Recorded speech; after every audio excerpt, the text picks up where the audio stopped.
नमस्कार। बीएससी तृतीय वर्ष के छात्रों का स्वागत है आज के लेसन के अंदर। आज हम संलग्नता के बारे में, लिंकेज के बारे में चर्चा करने जा रहे हैं। लिंकेज एक गुणसूत्र पर उपस्थित समस्त जीन्स एक साथ रहने की प्रवृत्ति रखते हैं और एक साथ एक पीढ़ी से दूसरी पीढ़ी में संचित होने की प्रवृत्ति रखते हैं। ऐसे जीन्स को संलग्न जीन्स कहते हैं और इस क्रिया को संलग्नता कहते हैं। तो ये जो जीन्स होते हैं जो एक गुणसूत्र पर उपस्थित हैं, वो एक साथ एक युग्मक में जाने की प्रवृत्ति रखते हैं और एक पीढ़ी से दूसरी पीढ़ी में संचित करने की प्रवृत्ति रखते हैं। तो ये संलग्नता इस प्रकार से हम समझ सकते हैं। इसके जो ऐतिहासिक एस्पेक्ट्स हैं, तथ्य हैं, उसके बारे में अब हम चर्चा करते हैं। सर्वप्रथम जो आनुवंशिकी प्रक्रिया है, वंशागति है, उस पर मेंडल ने विभिन्न प्रयोग किए गए और मेंडल्स ने इन प्रयोगों के द्वारा 3 सिद्धांतों का प्रतिपादन किया था। पहला जो नियम था इसका, उसे लॉ ऑफ डोमिनेंस, प्रभाविता का नियम कहते हैं। दूसरा लॉ ऑफ सेग्रीगेशन, पृथक्कीकरण का नियम। और तीसरा इंडिपेंडेंट असॉर्टमेंट, स्वतंत्र अपवहन का नियम। ये 3 नियम प्रतिपादित किए थे मेंडल्स ने अपने प्रयोग के माध्यम से। लेकिन उसने जो बहुविकल्पी एक गुणसूत्र के जो विभिन्न लक्षण होते हैं, प्रत्येक लक्षण के एक से अधिक बहुविकल्पी पाए जाते हैं। तो मेंडल्स के समय विभिन्न बहुविकल्पी अलग अलग गुणसूत्रों पर उपस्थित पाए गए थे, जिसके कारण तो संलग्नता जो ये एक्सपेरिमेंट था या संलग्नता जो सिद्धांत था, ये उसके सामने नहीं आया था। लेकिन उसके पश्चात जो विभिन्न वैज्ञानिकों ने इसी पर प्रयोग किए, तो उन्होंने पाया कि कुछ प्रयोगों के अंदर जो परिणाम आते हैं वो मेंडल्स के नियम के जस्ट विपरीत प्रकार के पाए जाते हैं। और उन्होंने उन्हीं प्रयोगों के आधार पर संलग्नता जो परिकल्पना है वो प्रस्तुत की। तो इसके अंतर्गत जो पहली परिकल्पना थी, सटन हाइपोथेसिस कहलाती है। इस वैज्ञानिक ने विभिन्न प्रयोगों के द्वारा ये बात बताई कि जो एक गुणसूत्र पर उपस्थित जीन्स होते हैं वो एक साथ एक पीढ़ी से दूसरी पीढ़ी में संचरण करने की प्रवृत्ति रखते हैं। लेकिन इसके द्वारा कोई भी प्रायोगिक सत्यापन प्रस्तुत नहीं किया गया। इसके बाद जो बेटसन और पुनीत वैज्ञानिक थे, उन्होंने एक सिद्धांत का, एक परिकल्पना का तो प्रस्तुत किया, coupling and repulsion hypothesis. Coupling युग्मन और प्रतिकर्षण ये परिकल्पना है, ये इनके द्वारा प्रतिपादित की गई।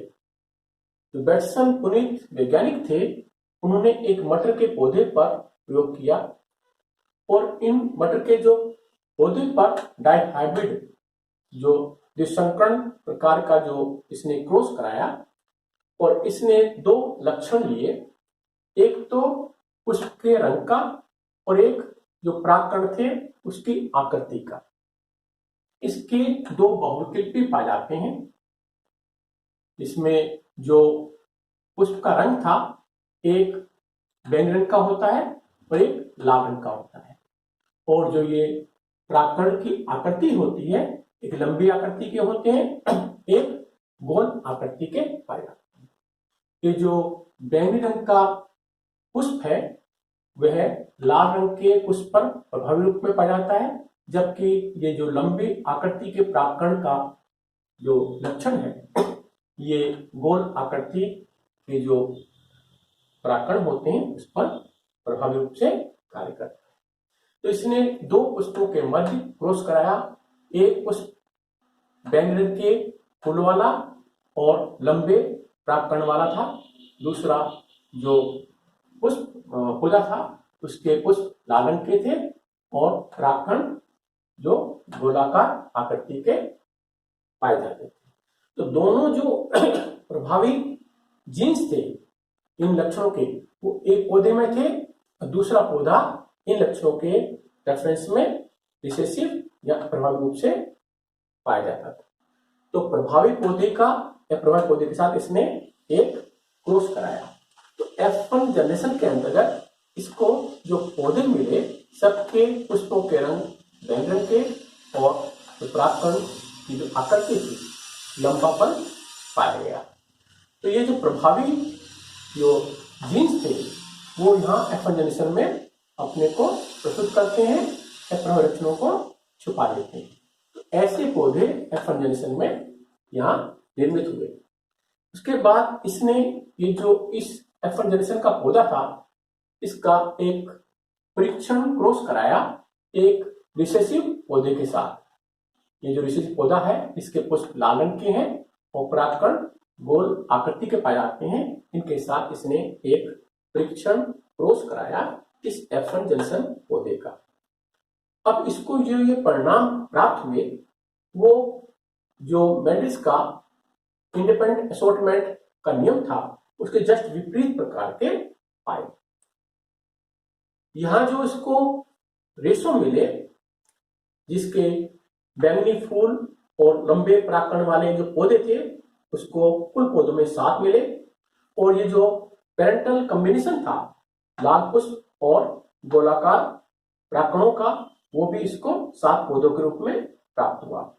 ये नया जो संयोजन था जिसके अंदर ये जो बैंगनी रंग का पुष्प था उसके गोलाकार आकृति के परागकण और दूसरा लाल रंग के पुष्प वाले पौधे का जो लंबे परागकण वाले, ये जो दोनों संयोजन है ये उसको काफी कम मात्रा में मिले, एक रेशो में यहाँ दिखाए गए। तो ये जो परिणाम था वो 7:1:1:7 के रूप में इसको प्राप्त हुआ। तो इसे देखा कि जो एक ही पेरेंट से आने वाले जो जीन्स हैं वो एक साथ रहने की प्रवृत्ति रखते हैं और एक साथ एक पीढ़ी से दूसरी पीढ़ी में संचित होने की प्रवृत्ति रखते हैं।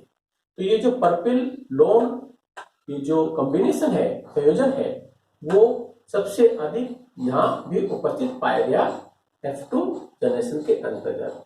और ये जो कॉम्बिनेशन था लाल रंग के फूल का गोलाकार आकृति के परागकणों का, ये जो कॉम्बिनेशन है, संयोजन है, ये भी सबसे अधिक F2 जनरेशन में पाया गया। तो ये जो जीन्स हैं बैंगनी रंग के पुष्प के और लंबे परागकणों के, वो एक साथ रहने की प्रवृत्ति रखते हैं और सहलग्नता दर्शाते हैं। जैसे कि हमने यहाँ देखी इस प्रकार से इनका जो संयोजन है यहाँ भी सबसे अधिक रूप से पाया जाता है।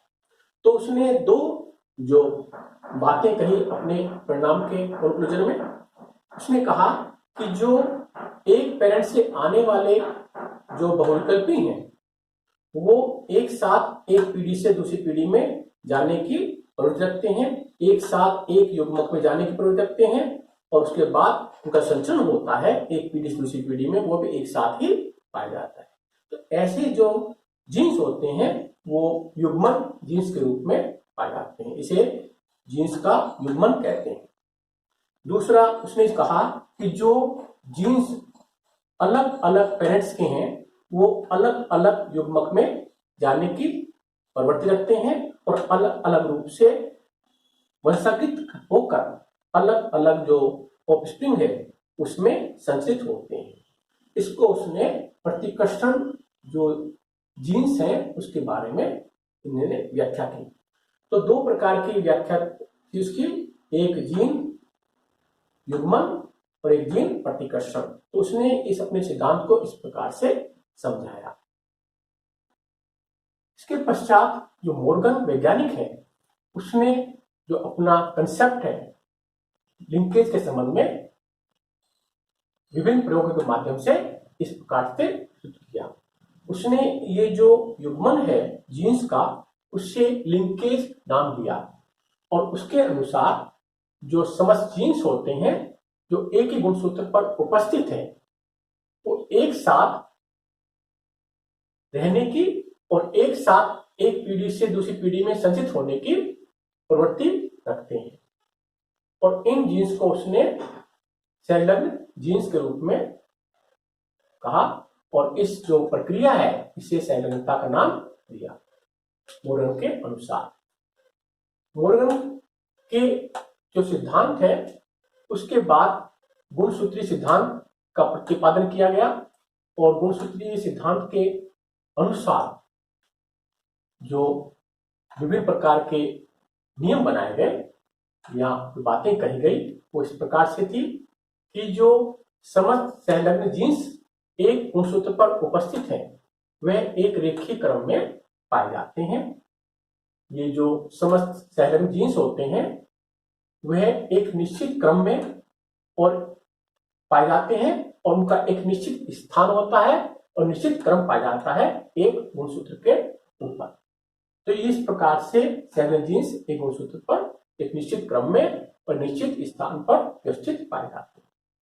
दूसरा जो पॉइंट था उसके अनुसार इसने कहा कि संलग्नता की जो क्षमता होती है वह संलग्न जीन्सों के मध्य जो दूरी है उस पर निर्भर करती है। यदि संलग्न जीनों के मध्य दूरी काफी कम है तो उसमें संलग्नता की क्षमता काफी अधिक पाई जाती है। जैसे जैसे संलग्न जीनों के मध्य की दूरी बढ़ती है वैसे वैसे संलग्न जो क्षमता है वह घटती जाती है। तीसरे पॉइंट के अनुसार उसने कहा कि जो वंशागति होती है उसके अंतर्गत जो संलग्न जीन्स होते हैं वह एक साथ अपने जो सामान्य और वास्तविक संयोजन है उसमें बने रहने की क्षमता दर्शाते हैं। जैसे कि यहाँ जो ये पर्पल फूल वाला रंग है और ये लंबे जो परागकण वाला गुण है ये दोनों एक साथ रहने की क्षमता रखते हैं और ये यहाँ भी जो F2 जनरेशन में है यहाँ भी अपने वास्तविक संयोजन में रहने की प्रवृत्ति रखते हैं। तो ये जो गुणसूत्रीय जो सिद्धांत है लिंकेज का संलग्न का उस प्रकार से बताया गया। ये जो संलग्न जीन्स होते हैं वो दो व्यवस्थाओं में व्यवस्थित पाए जाते हैं गुणसूत्रों पर। ये जो एक समजात गुणसूत्र का जोड़ा है इसके एक साथी पर दोनों प्रभावी जीन्स उपस्थित हैं, दूसरे साथी पर दोनों अप्रभावी जीन्स उपस्थित पाए जाते हैं। यदि इस व्यवस्था को हम सिस व्यवस्था कहते हैं। दूसरी व्यवस्था के अंतर्गत जो दो साथी हैं एक समजात गुणसूत्र के वह एक साथी पर एक प्रभावी जीन्स और एक अप्रभावी जीन्स, दूसरे पर एक प्रभावी जीन्स एक अप्रभावी जीन्स इस प्रकार से व्यवस्थित पाए जाते हैं। तो इस व्यवस्था को हम ट्रांस व्यवस्था कहते हैं। तो दो प्रकार से संलग्न जीन्स उन गुणसूत्रों पर व्यवस्थित पाए जाते हैं। ये जो संलग्न जो समूह होते हैं किसी भी जाति के अंदर वह उसमें उपस्थित अगुणित गुणसूत्रों की संख्या पर निर्भर करते हैं। जितने अगुणित गुणसूत्र वहां उपस्थित हैं किसी भी जाति के उतने ही वहां जो संलग्न समूह पाए जाते हैं। जैसे कि ड्रोसोफिला में कुल 4 गुणसूत्र पाए जाते हैं तो यहाँ 4 संलग्न समूह उपस्थित पाए जाते हैं। मानव के अंदर 23 जोड़े पाए जाते हैं और 23 असमजात गुणसूत्र हैं और 23 जो इसमें संलग्न समूह पाए जाते हैं। लेकिन ये जो लिंगीय हार्मोनों का समूह है जोड़ा है उसमें जो नर होते हैं उसमें XY 2 अलग अलग प्रकार के गुणसूत्र पाए जाते हैं एक जोड़े में। तो यहाँ जो संलग्न समूह की संख्या है वो कुछ बढ़ जाती है। जो मादा होती है जिसमें XX संयोजन है उसके अंदर वही 23 जोड़े पाए जाते हैं, 23 संलग्न समूह पाए जाते हैं। लेकिन जो XY है इसमें दोनों जो साथी हैं विभिन्न प्रकृति के पाए जाते हैं, इसलिए यहाँ जो सैंडल समूह की संख्या बढ़ने की संभावनाएं पाई जाती है। ये जो संलग्नता है ये दो रूपों में पाई जाती है, दो प्रकारों में पाई जाती है। एक पूर्ण संलग्नता होती है, एक अपूर्ण संलग्नता के रूप में पाई जाती है। ये जो पूर्ण संलग्नता होती है इसके अंतर्गत एक गुणसूत्र पर उपस्थित समस्त जीन्स एक साथ रहने की, एक साथ एक पीढ़ी से दूसरी पीढ़ी में संचरण करने की और एक साथ जो ऑफस्प्रिंग है अपने वास्तविक संयोजन में रहने की जो संभावना है वो अनेक जो पीढ़ियां होती हैं उसमें दर्शाते हैं। तो ये जो एक से अधिक पीढ़ियों में ये प्रक्रिया प्रवृत्ति दर्शाने की जो क्षमता होती है इन जीन्स की, वह इनको पूर्ण संलग्नता के अंदर रखती है। तो जो वो जीन्स जो एक साथ एक से अधिक पीढ़ियों में एक साथ संचरित होने की प्रवृत्ति रखते हैं, क्षमता रखते हैं, वो पूर्ण संलग्न के रूप में पाए जाते हैं। इसके जो उदाहरण है उसके अंतर्गत ड्रोसोफिला जंतु है, इसके दो जो लक्षण है उनके जीन्स, एक लक्षण है जो मुड़े हुए पंखों का और दूसरा जो सीवन कंटक है, ये दोनों लक्षण एक साथ पाए जाते हैं और ये पूर्ण संलग्नता दर्शाते हैं ड्रोसोफिला के अंदर।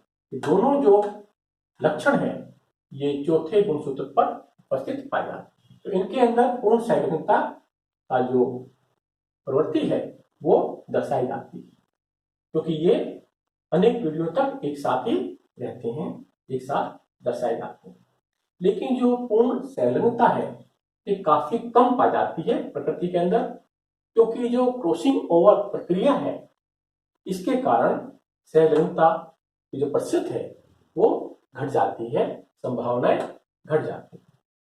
ये जो सबसे अधिक अपूर्ण संलग्नता है इसकी संभावनाएं सबसे अधिक पाई जाती हैं प्रकृति के अंदर, क्योंकि जहां युग्मक निर्माण होता है उसके अंतर्गत जो म्योसिस कोशिका विभाजन होता है और इसके अंतर्गत क्रॉसिंग ओवर प्रक्रिया पाई जाती है, जिसके अंदर जो समजात गुणसूत्रों का जोड़ा होता है उसके नॉन सिस्टर क्रोमेटिड्स आपस में एक्सचेंज करते हैं अपने गुणसूत्रीय खंडों का, और इसके द्वारा जो नए नए संयोजन है उनकी संभावनाएं अधिक बढ़ जाती है, एक साथ रहने की जो जीन्स की क्षमता है वो घट जाती है। तो क्रॉसिंग ओवर प्रक्रिया जो संलग्नता की संभावना को घटाने का कार्य करती है। इसका जो उदाहरण है अपूर्ण संलग्नता का, वो जो मानव है उसमें हम देखते हैं जो लिंगी संलग्नता के दो लक्षण हैं, हीमोफीलिया और कलर ब्लाइंडनेस। ये दोनों जो जीन्स होते हैं वह एक्स गुणसूत्र पर उपस्थित पाए जाते हैं और इनके मध्य में जो दूरी है वो भी काफी कम पाई जाती है, लेकिन क्रॉसिंग ओवर प्रक्रिया के कारण इसके अंदर अपूर्ण संलग्नता पाई जाती है। दूसरा जो लक्षण है मानव के अंदर जो रक्त समूह ए बी प्रकार का है, उनके जीन्स जो इनके अन्य जीन्स के अंदर जो नेल पटेला सिंड्रोम है, ये दोनों जीन्स एक साथ एक करीब करीब पाए जाते हैं, लेकिन क्रॉसिंग ओवर प्रक्रिया के कारण यहाँ भी जो संलग्नता है अपूर्ण संलग्नता के रूप में पाई जाती है, क्योंकि यहाँ क्रॉसिंग ओवर की संभावनाएं 10% पाई जाती है। तो जो क्रॉसिंग ओवर प्रक्रिया होती है ये संलग्नता की क्षमता को, प्रवृत्ति को घटाने का कार्य करती है। जो विभिन्न कारक हैं जो संलग्नता की क्षमता को प्रभावित करते हैं वो इस प्रकार से पाए जाते हैं। जैसे ही ये जो इसके अंदर उपस्थित है, आयु जो किसी भी जंतु की बढ़ती है उसकी आयु के बढ़ने के साथ जो काइमेटा फॉर्मेशन की प्रवृत्ति होती है गुणसूत्रों की वह घटती जाती है, और काइमेटा फॉर्मेशन की संभावनाओं के घटने के कारण तो क्रॉसिंग ओवर प्रक्रिया वो भी घट जाती है। क्रॉसिंग ओवर की अनुपस्थिति में जो संलग्नता क्षमता है वो बढ़ जाती है। इस प्रकार तो आयु के साथ संलग्नता क्षमता बढ़ती जाती है। दूसरा जो ताप होता है, टेम्परेचर में यदि वृद्धि करते हैं तो जो काइमेटा फॉर्मेशन की संभावनाएं होती हैं वो बढ़ जाती हैं। तो काइमेटा फॉर्मेशन की संभावना के बढ़ने के कारण तो क्रॉसिंग ओवर संभावनाएं वो भी बढ़ जाती हैं। तो क्रॉसिंग ओवर होने के कारण जो संलग्न क्षमता होती है वह घट जाती है। तो ताप के बढ़ने के साथ जो संलग्न क्षमता है वह घटती जाती है। ये जो एक्स-रे किरणें होती हैं, इसका जो एक्सपोजर है वह भी जो संलग्न क्षमताओं को घटाने का कार्य करता है। तो ये संलग्नता जो विभिन्न जीन्स के अंदर गुणसूत्रों पाई जाती है उसके संबंध में आज हमने चर्चा की। अगली बार हम क्रॉसिंग ओवर फिनोमेना है उसके बारे में बातचीत करेंगे। धन्यवाद।